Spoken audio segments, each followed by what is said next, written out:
Hi, good evening. You're watching Business Plus. I'm Karthik Malhotra. LIC has launched a new scheme called Jeevan Utsav. We'll bring you all those details. And if you have a low CIBIL score or a low credit rating score, you may be denied a personal loan. That's not me saying, that is Adhil Shetty, CEO of Bang Bazaar. But first, India's Q2 GDP print is expected to come out on November 30th. That's tomorrow.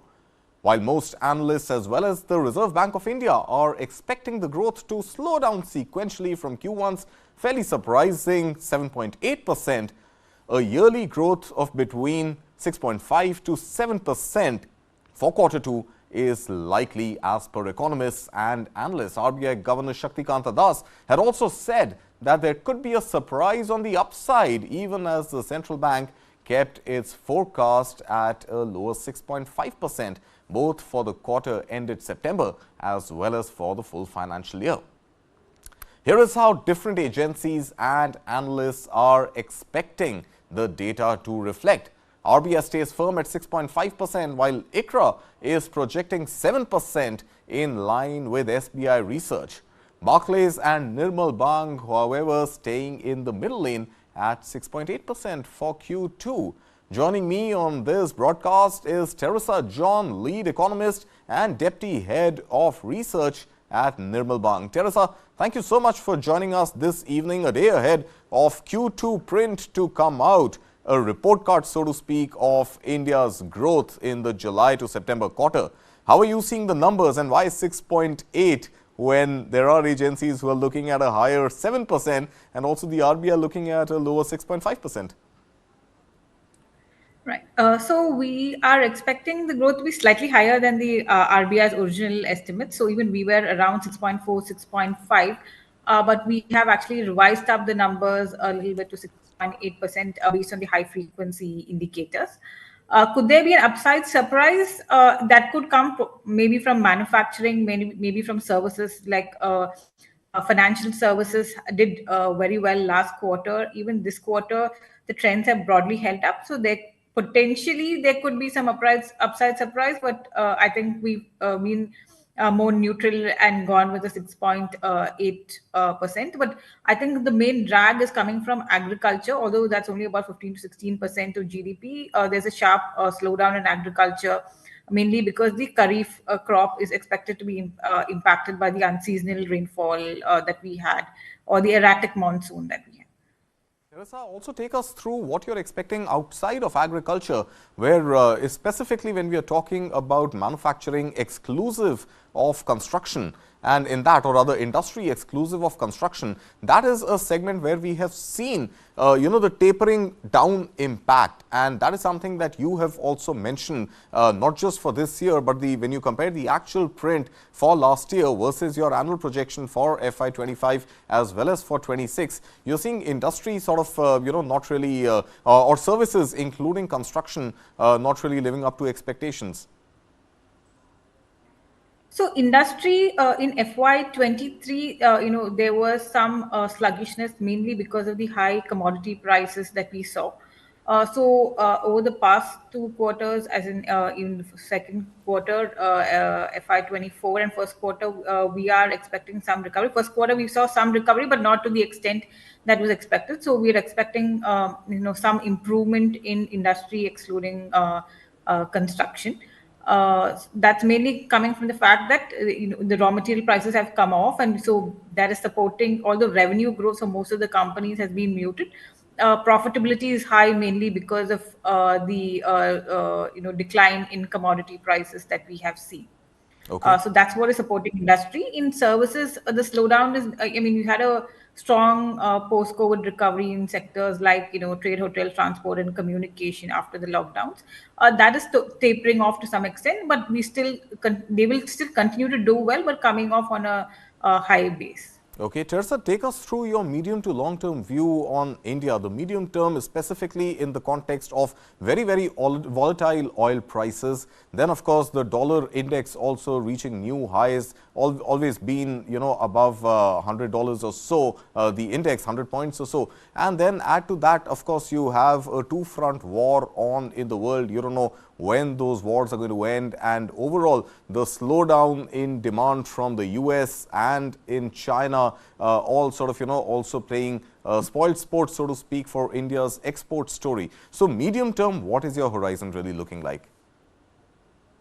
So, I mean, if I say relatively near term, so the next 2 to 3 quarters, we're expecting a slowdown in growth even from current levels. So, we expect growth to slow to around 5% in the fourth quarter of FY24. But on a relative basis, India's growth will be, stronger than many of the other economies. We probably will be the fastest growing emerging market economy, both in FY24 and FY25. Actually, slowing global growth generally means lower commodity prices, particularly for oil, and that actually bodes well for India because we are a commodity importing country, and if you have very high oil prices, that leads to pressure on a fiscal on a current account.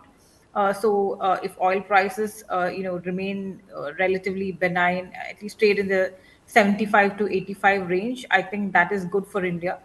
So slowing global growth, that way works well for India. That said, geopolitical risk, presents some upward pressure on commodity prices relative to what you would have seen otherwise in a global slowdown scenario. But overall, we are expecting, oil prices to remain range bound. So we think that will be supportive for India. But apart from that, a global slowdown means a pressure on our exports, and even the services exports, which have been doing very well so far, could see some pressure if the US goes into a full-fledged recession.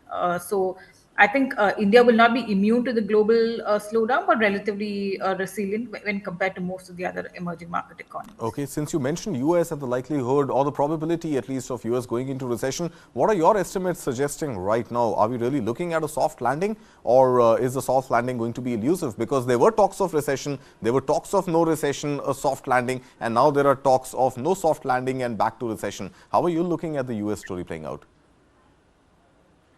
So our view is that I mean the recession, everyone has been expecting that, but it has never come through. I mean, it was expected to come through in the second half of 2023. That has not really played out. So probably that could get pushed back. So some of the research that we have done suggests that when we look at a Fed-led recession, so when you have high commodity prices, high inflation, and the Fed tightens because of that, usually the recession, the result from that are relatively shallow. So which means you don't go into a very deep recession. So the decline in growth is around 0 to 1%.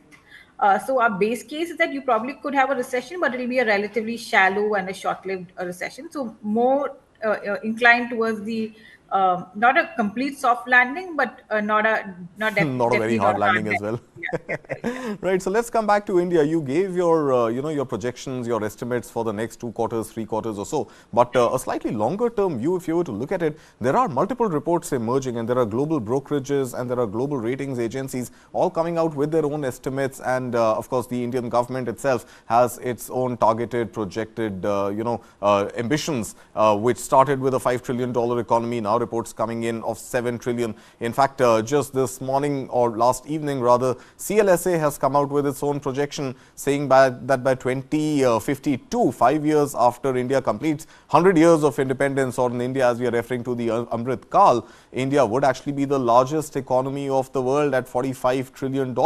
Some other reports also suggesting that India's sustained momentum of growth is likely to be between 7% to 7.6%. What are the numbers that you want to really put out here and really help us arrive at a very sustainable, achievable, long-term averaged out growth target? And where would that take us, let's say by 2030, 2047 and beyond? So if you look at the Indian economy, I think sustainably we can grow somewhere between 6 to 7%, maybe over the next a decade or decade and a half. Probably after that, as all economies, like you're seeing in China, you're seeing growth slow down to below 6%. Even India might face a similar scenario because I think up till 2030, 2030, 2040, you have the benefits of demographic advantage, etc. Then after that, even the Indian demographic could start aging. So in the near term, or I mean near term or medium term, we do have some tailwinds working for us as long as we kind of leverage that in the right manner. So I mean, we have a very young workforce, but they need to be skilled. We need to provide them adequate jobs. In the per capita income needs to improve. So if those kind of structural drivers fall in place, I think India right now will probably move. We are like the fourth largest economy. We could move up, or we're probably nearly already there. So yeah, by 2040, 2050, I don't have an exact estimate of what would be Yeah. the size of the economy, but broadly, if you grow at around between 6 to 7%, you can probably look at kind of doubling the economy every decade. So if by in about 3 to 4 years time, you might be a 5 trillion economy, and then every decade from then, you could probably double the size of the economy. So 2052, 45 trillion seems like a bit of a long shot to you? Yeah, I mean, it seems optimistic. I mean, they're also talking about being the top most economy in the world. Whether that will play out, remains to be seen, because if you see India's growth trajectory, it's never been linear. Yeah. It's India, I would say, has largely grown in spurts. So it's difficult to say. I mean, when that growth spurt happens and when we see a slowdown.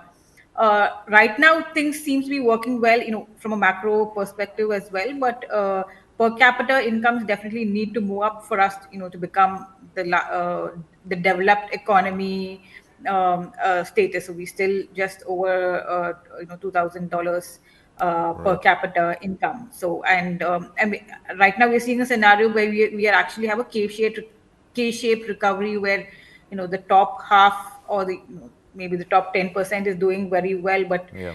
they're not able to carry along the masses in that growth that is happening currently. So I think some of the structural drivers need to fall in place for us to probably be the largest economy in the world.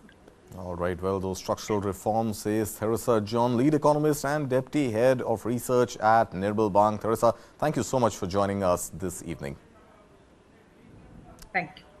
All right, and moving on, well, the RBI earlier this month had tightened the noose around unsecured lending, which, of course, is going to have a direct impact on anybody out there wanting to seek a personal loan that doesn't have a collateral attached with it, or even credit cards and banks and NBFCs and fintechs which are willing to offer you credit no matter what your credit worthiness is. Well, all of that is now irking the Reserve Bank of India and also being seconded by Finance Minister Nirmala Sitharaman.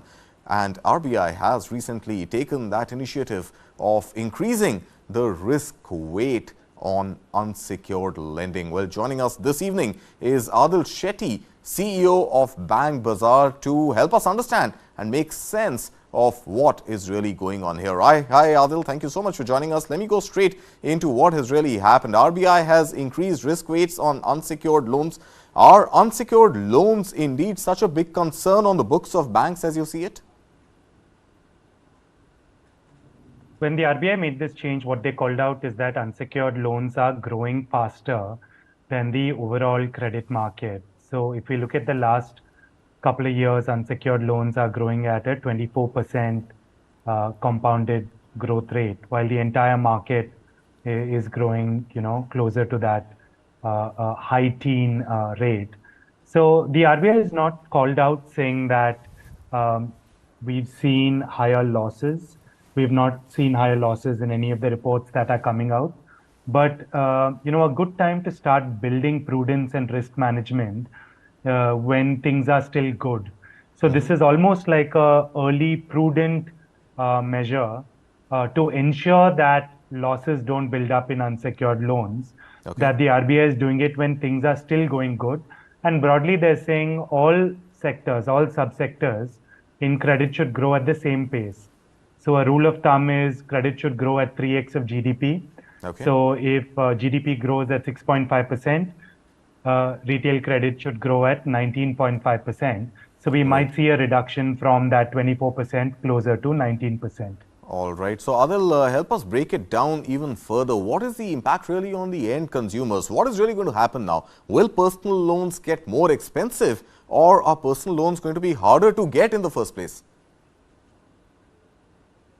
It's a great question, and it's going to play out in phases, but I'll try and give you a quick answer, all right?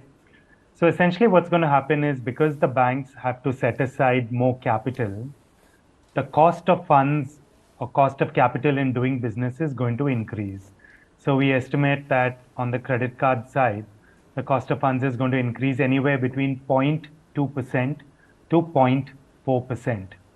Now, typically when cost of doing business increases, right, there are three sectors of consumers who are impacted differently. So for the consumer who's high credit score, above 750, and this is what we advise people at Bank Bazaar, keep your score of above 750. Okay. Most likely for these people, anyway, the loss rates are low. So nothing is going to change for the 750 plus credit score consumers. That's bucket A. Now, bucket B, right, is consumers with a score below 650. This is the risky 10,000, 8,000 rupee personal loan, people who are rotating and taking a loan to pay off a loan. That risky segment, right, in order to recover the increased cost of capital, potentially the loan offers will stop. So in this segment, it's going to be harder to get a loan, because that loss the banks want to avoid, and they want to save that 0.2% increased cost of capital. So in the most risky segment of people who are rotating or taking risky loans, right, that segment, the offers will reduce. Now in the middle, we'll need to see what happens, because if stopping the risky loans takes care of the additional cost, then nothing further is required. But even if stopping the most risky segment does not take care of the additional cost of capital, then we might see a calibrated increase in costs for the middle segment. Okay, so all right, so as I understand it, those who have a credit score of below 650 are the ones who need to worry. But from the perspective of industry, Adhil, specifically NBFCs, will NBFCs end up becoming the biggest losers in this game, because they find themselves borrowing from banks and then lending to end consumers? Yeah, so the RBI clearly has called out in its notification that the risk-weighted cost of capital from banks to NBFCs has also gone up by 25%. So clearly this segment has also been identified. Now it's going to be a waterfall, right? So the bank's cost of capital is going to go up when it lends to an NBFC. An NBFC has to hold additional risk weight. That's going to go up for the NBFC, and that's going to translate into a cost of capital. So again, without going into the detailed explanation, the NBFC is going to do the same thing. The consumers who are doing very well, high credit score, low loss rates, it's a competitive market. Those people most likely are not going to be impacted. Now come to the most risky segment. Small ticket loans, unsecured, people rotating loans, 5,000, 8,000, 10,000. The segment, right, that reports have been saying is the fastest growing segment. So a couple of the bureaus have put out reports, and they're saying that this unsecured 10,000 rupee personal loan is the fastest growing, which clearly, right, is the segment everyone is most concerned about. This segment, less offers. So the same thing that's happening with the banks is going to happen with the NBFCs, and will translate similarly to their end consumers. Okay, but then this consumption that you're talking about, Adhil, and this consumption, of course, I'm not just talking about the low segment consumption, the 5,000, 10,000 rupee loans, but eventually these loans and this credit is driving consumption overall in the country, and consumption being a growth driver. So in turn, will the RBI's move actually impact overall economic growth? See, I think the RBI has done the right thing, because the RBI has said all sub-segments, meaning unsecured, secured, all sub-segments should grow at a similar clip. That's what the RBI has said. So the RBI has not said that the sector will degrow or the sector won't grow. They've simply said all subsectors should grow at a similar clip. So I think they're just tempering the growth, in my opinion, broadly from a 24%, maybe closer to that 18-19% or 3x of GDP number. Okay. Because they're saying all subsectors should grow at the same clip. Right. Now, it's always better, right, to drive consumption which is prudent. So what I mean by that, right, is no one wins when I consume, I spend, but then I can't repay it back. So that creates a vicious cycle. So it's always better to have consumption that's sustainable. So in that sense, right, I don't think there's anything wrong in saying that have prudent consumption and only have consumption which I can repay back. Because if you look at what's happened in other economies, right, and what happened with P2P lending in China, yes, I borrowed, I spent, but if I don't repay it back, right, the impact on GDP is much higher and much worse than if I do this prudently. Absolutely. Well, we are running out of time here. Adhil Shetty, but a pleasure having you here with us on Business Plus, and thank you so very much for taking out time. Well, let's move on. The insurance behemoth, LIC, Life Insurance Corporation of India, has launched a new insurance plan called Jeevan Utsav. Investors may opt for investing in this scheme starting today, November 29th. According to the LIC, the Jeevan Utsav plan will offer a 10% mandatory survival benefit to all policy holders. In the words of LIC Chairman Siddhartha Mohanty, the new product is poised to disrupt the market. Along with this, LIC's new plan also offers several features for policyholders, including loan facility as well as the option of premature withdrawal. But if you do want to opt for that insurance plan, well, of course, don't take our word for it. Do speak to an LIC agent as well as a financial advisor. Now, as per a PTI report, I beg your pardon, LIC has lined up 3 to 4 product launches in coming months. In the current fiscal year, the insurer aims to achieve double-digit growth in new business premium. Well, that's all we have time for on this edition of Business Plus this evening. Thank you very much for watching. But news, of course, continues right here on News 9 Live.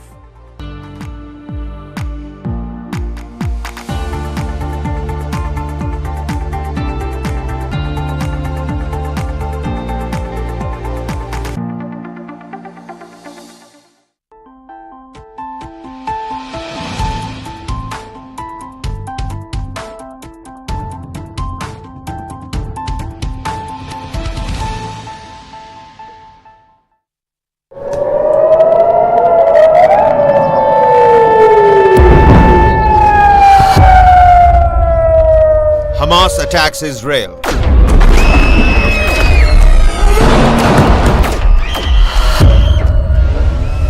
Israel Defense Forces strike back at Hamas. As the war unfolds, watch the comprehensive coverage of the Israel war only on News 9 Plus.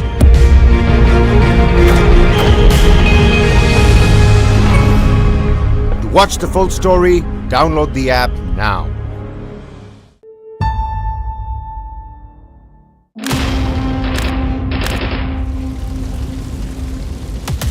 The scale of the attack was something that we were surprised at. The LET, it was a kind of, we were called a joint venture of the LET and Pakistan. Interception of communications which took place during the attack confirmed this. My advice to Mr. Manmohan Singh at that point, when he asked me what are the kinds, was that till we were sure there's nothing that we could do. Bombing was certainly not even contemplated at that time. I think I've been probably the longest serving security professional, and I think I know what is the best way to deal with some of these issues.